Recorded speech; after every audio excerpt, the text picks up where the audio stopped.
வெண்டைக்காய் எப்படி செய்யலாங்கிறத பார்க்கலாம் இன்றைக்கி.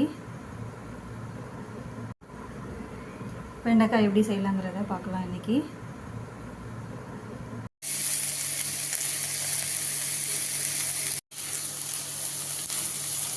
வெண்டைக்காவை பொறுத்த வரைக்கும் முதல்ல அந்த வெறும் சட்டியில் போட்டு இதுக்கப்புறமேட்டு தான் எண்ணெய் ஊற்றணும். இதுக்கு தேவையான எண்ணெய் பார்த்திங்கன்னா இதுக்கப்புறமேட்டு போட்டுக்கலாம்.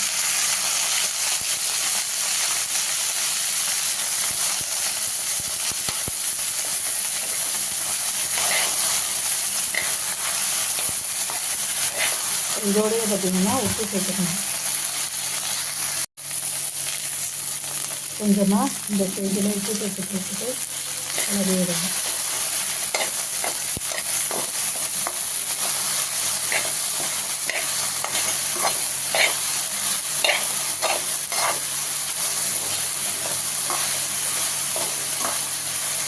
ஸ்லோவில் வச்சுட்டு அப்படியே விட்டுருவோம். இப்போ ஒரே ஒரு வரமிளகா மட்டும் கிள்ளி வச்சுருக்கேன், அது சேர்த்துக்கேன்.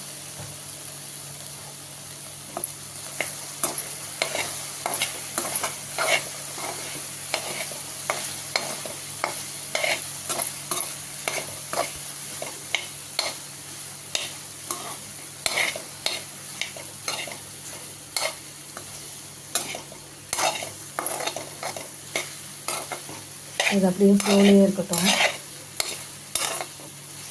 ஸ்லோலியே நம்ம கிளறிக்கிட்டு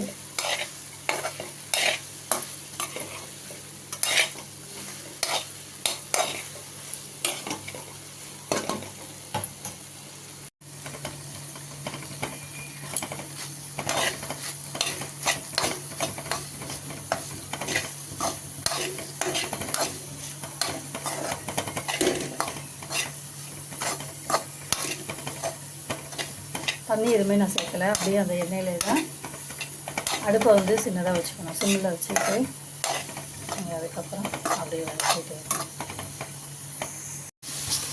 பார்த்திங்கன்னா எண்ணெயிலே பார்த்திங்கன்னா அப்படியே நல்லா வதங்கிடுச்சு. இந்த ஸ்டேஜில் வேணும்னா லைட்டாக ஒரு தண்ணி தெளிச்சுக்கலாம், இல்லாட்டி அப்படியே வேக விட்டுடலாம், வறுத்தரலாம். இப்போ இந்த வெண்டைக்காயில் கொஞ்சமாக தண்ணி சேர்த்துக்கலாம். வெண்டைக்காய் பொரியல் இன்றைக்கி எப்படி செய்யலாங்கிறத பார்க்கலாம் வாங்க.